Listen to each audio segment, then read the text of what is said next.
is this guy, and kind of what is he to this crowd? So Rod Dreher is he's a journalist and a writer. He's an opinion writer. He never had a political post, but he's been part of this religious Christian counter-right for a very long time. And his roots are in Louisiana. And he wrote a book about leaving and going back and disappointing his father. And man, that guy really wears his issues on his sleeve. And then he converted to Catholicism, disenchanted by the pedophilia scandal in the church, and I can't say I blame him. He went further and went full Orthodox, and has been an advocate for the political and social mobilization of Christian believers. And if you don't believe with him, you don't count. You're not one of them. You're actually the enemy. First, with his program, when the Benedict option, which I think was his first real political book. I don't know if Crunchy Cons came before, but that was just Bobo's for Jesus. He argued that the modern society, because of what hadn't yet been called the successor ideology, but that's what he was gesturing towards. It had come to dominate institutions, especially media, culture, and academia, so completely that Orthodox Christians, small o, old-style believers, I guess, Bible, what might be objectively described as fundamentalists, but they take umbrage at the term, that the civic culture is becoming hostile towards them, and that they will at some point, and he speaks this with alarm that is clearly sublimated relish, that he will have an opportunity for martyrdom when the pagan DEI people, occultists, witch, transgenders come to your house and require you to bless a same-sex dog marriage or something as a right of citizenship. You know, to get your Social Security payments, you have to have at least one same-sex dog couple in the house.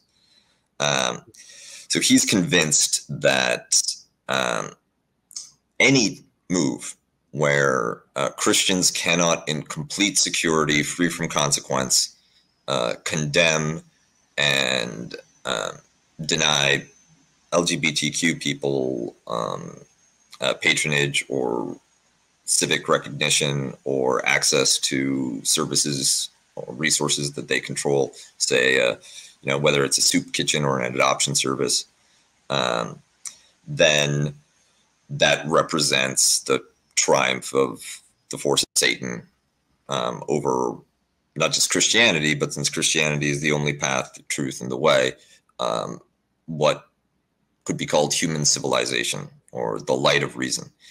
And it's funny because to the extent, and this is one thing that we haven't mentioned and might be a topic for a deeper conversation, but it's a point that I wanted to make. As a historically minded leftist, as a historically minded white European leftist, I despise their appropriation of Western tradition. Mm-hmm. There's much more to it than popes and the Bible and their particular flavor of traditionalism. There's a counter tradition. You point out that that nationalism is a relatively recent phenomenon, despite the Yuval mentioning, claiming that it emanates from the Bible. Mm-hmm. And as a poll, bullshit. If you want to find roots for modern nationalism in the West, look to the pagan tribes of Northern Europe. That's just as likely a source for that kind of ethnocentric politics as anything in Judaic holy book that most people couldn't even read until the 18th century. Right. And couldn't read and in the sense that they didn't have the capacity to until the 18th century, and couldn't read in the sense they weren't even legally allowed to until a few hundred years before that. But yeah, I mean, again, like the factoid that always sticks in my head that I always think of about this is from Mike Duncan. Something that he mentions, about the French Revolution, which is that like the French language was a consciously engineered political project of the Jacobins. That if you in 1790, if you started in Paris and go to Rome, like every village that you go further, like sounds a little bit less like Paris and a little bit more like Rome, but like there's really no clear distinction between a French language and an Italian language until you get essentially the bourgeois revolution and the beginnings of national education systems and standardization and all of that stuff. And we shouldn't treat that as entirely some kind of perfidious, sure, quasi-reactionary power play. No. One reason why you standardize language is so that everybody can read the laws, everybody can talk to one another, that your political community, and that's one of the dilemmas around nationalism. Mm-hmm. If you have a politics that looks towards popular sovereignty, that rejects authority that stems from God or tradition or a king or some metaphysical ontological source, and insists that the governed are the ones that justify any authority over them, mm-hmm. then you need to have some kind of cognitive shared operating system, some framework, linguistic, ideological, so that the people can actually become conscious of themselves as a people and be able to organize and live a collective political life. Now, it would have been great if that had happened on a universal basis and that we'd have shot past. Exactly. But yeah, I mean, it's progressive in context, like yes, like a big. Well, I mean, the very early stages of the French Revolution, when before they, not only before they beheaded the king, but before they stopped considering him the king, a big early change after 1789 was that that he was officially referred to as the King of the French, which now you have this concept of this thing that's distinct from just the king's subject, this entity, the French, that he's the king of. That itself, was a big move towards having towards a recognition that the population has any status at all other than squatters on the land that you're king of. Yeah, exactly. So yeah, it is progressive in context. Of course, ultimately, it's even better to say that everybody else counts too. It shouldn't actually matter very much if you're French, or if for example you're Breton, Walloon, you name it. And that's one of the ambivalences within French nationalism, is the extent to which that concept, Frenchness, is tied to a particular ethne or not. The Gaullist variant insists that it's purely civic, that and kind of, whatever language you speak at home, whatever you do on your own time is totally fine. It's your business. In fact, the French state will protect your right to have your own business, but you gotta get with the program on the national level stuff. I kind of want to talk to I think that that is the official line. I think if you talk to like Muslim, there's always reasons to be suspicious of official lines that sound good.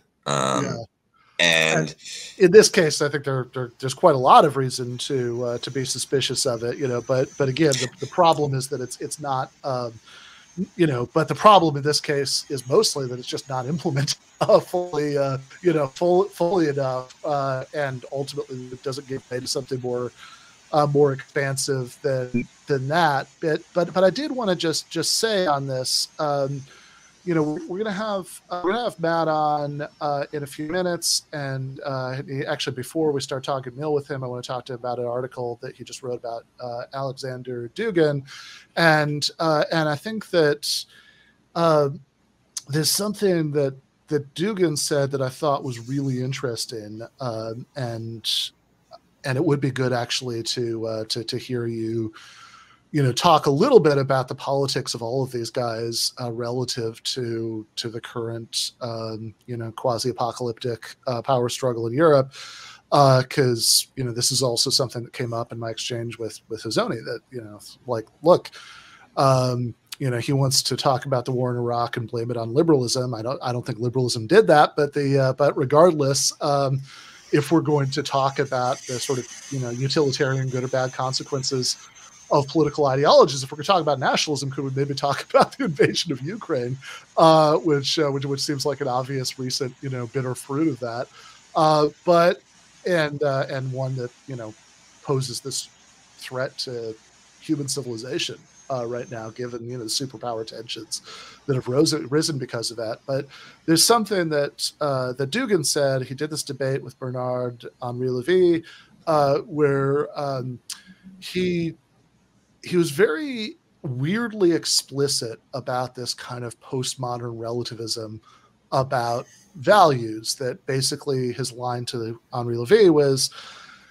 hey, look, you Western Europeans, you can have your liberal democratic values. If that's what floats your boat, that's fine. But, but here in Russia, we have different values, and we don't believe in individual rights, and and all of that stuff.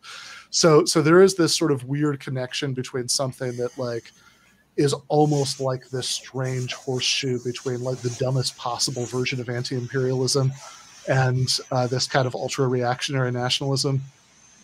And I think that one of the sources of, let's say, liberal overreach in the form of Western imperialism, which, especially since the end of the Cold War, was interested not only in securing political control through clients or directly over territory, but also in wherever the United States went, they had to establish something that at least looked like democracy. You couldn't find a sultan in Baghdad in 2003 and just call it a day. No, you had to have elections, you had to have a constitution, you had to do this, you had to do that. And all of that comes with empowering women, other minorities, freedom of religion, things that we might not actually have a problem with if it's not imported at the barrel of a gun. Right, exactly. And for the Duginites, and that whole basis of why the West is able to do this comes down to a belief in universal reason, that there's ways that we can determine as human beings, as sort of rational minds, that something is better than something else.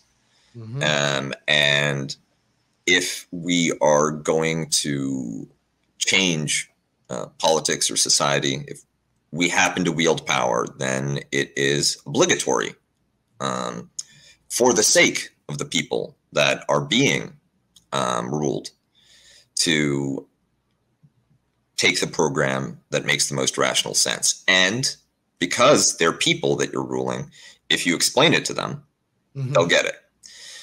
Dugin and Dreher and al-Baghdadi and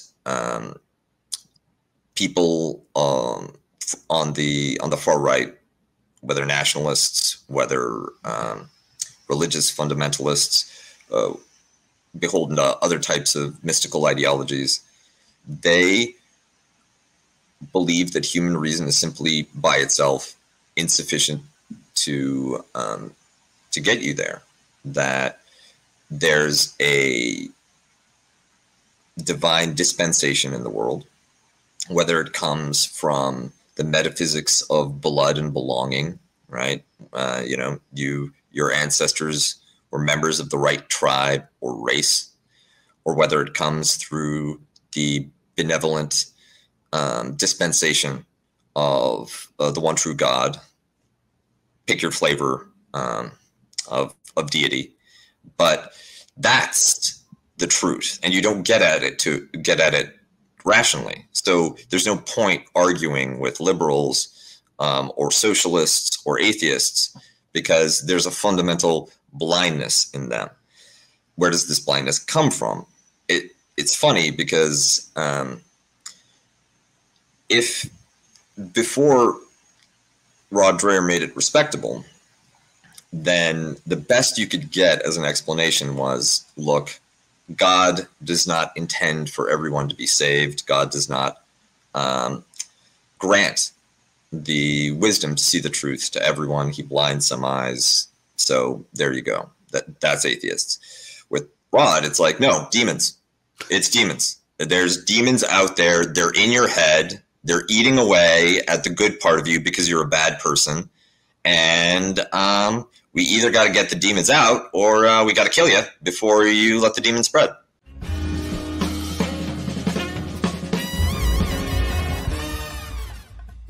You have been watching free public content from Give Them an Argument.